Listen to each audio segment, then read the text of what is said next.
Welcome to Hanging Out with Robert, that's me. This video contains things that I encounter throughout the day. If for some reason I complete a task and you would like to see the details, you can click on the link in the description area below. This video also contains tips and tricks that I learned throughout the years. I plan on leaving this video accessible for about 30 days. After that, you can view it through my Patreon account. Thank you very much for watching. Opened up a couple packages today. My buddy John told me about this deal of a jumpstart box. Now, the box that I got for Elizabeth several years ago is finally got where it won't jump, won't charge. The thing's about 7 years old. Anyway, this one came up, and after you apply the codes, the discounts, and stuff like that, this thing was, I want to say, 40 bucks. Jump box. Man, if you don't have one of these compact jump boxes, I really want to encourage you to get one.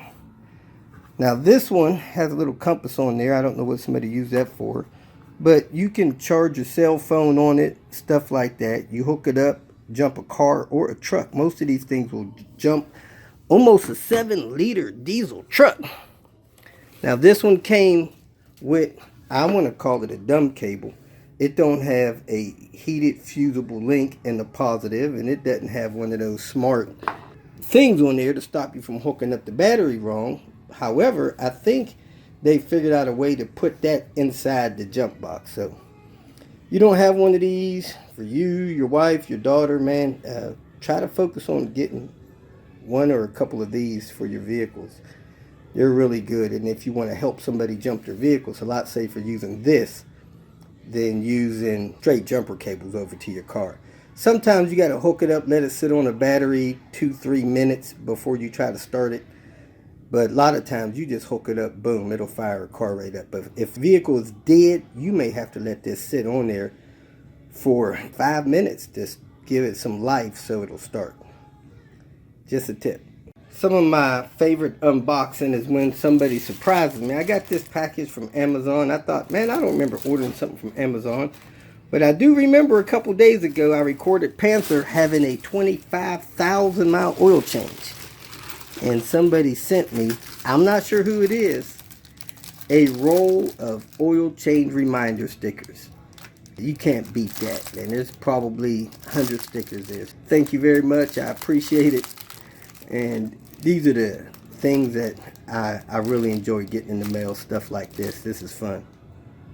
Another surprise package I got actually a few months ago. I hadn't gotten around to getting it open, and it was a pleasant surprise from my buddy Jim in Michigan.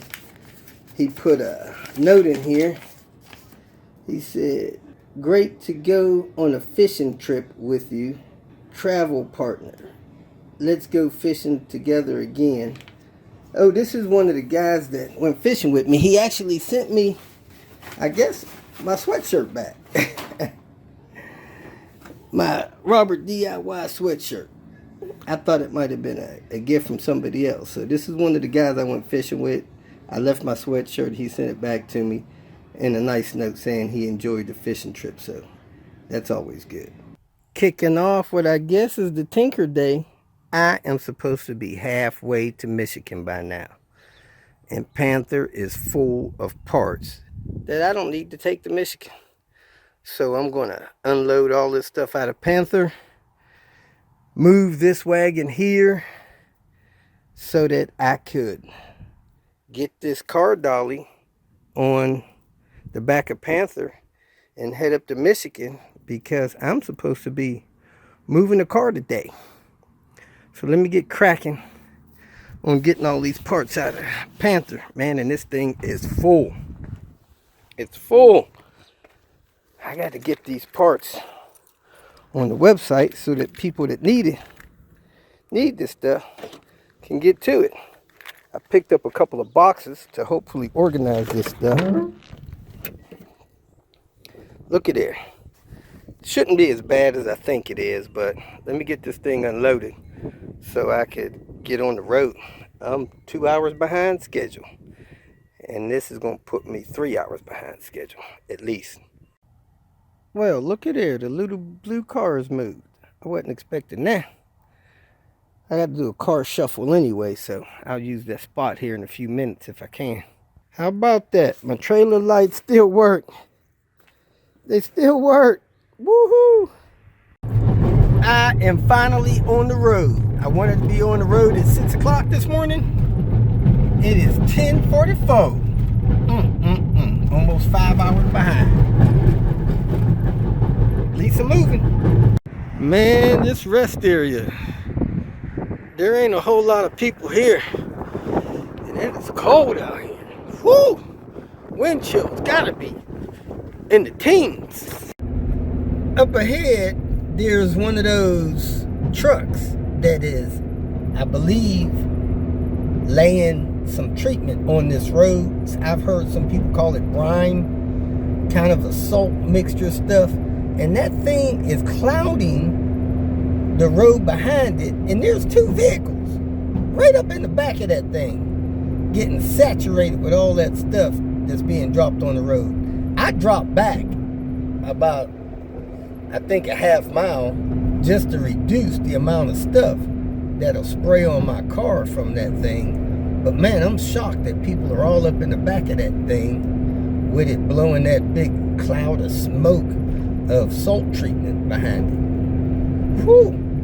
Welcome to Michigan. Interesting. Got about a quarter of a way up with this car, and the winch is coming apart. Wasn't expecting that. So we're going to try to bring this thing up with a come-along. We are hooked up, ready to go. 850R. We had to use a come-along to get it up there, but I should be okay now. Hopefully I get there before it gets dark. Gassing it up. We are here with Dan the man. Look at that pretty laser blue. This is the 2000, right, Dan? Yes. Yep.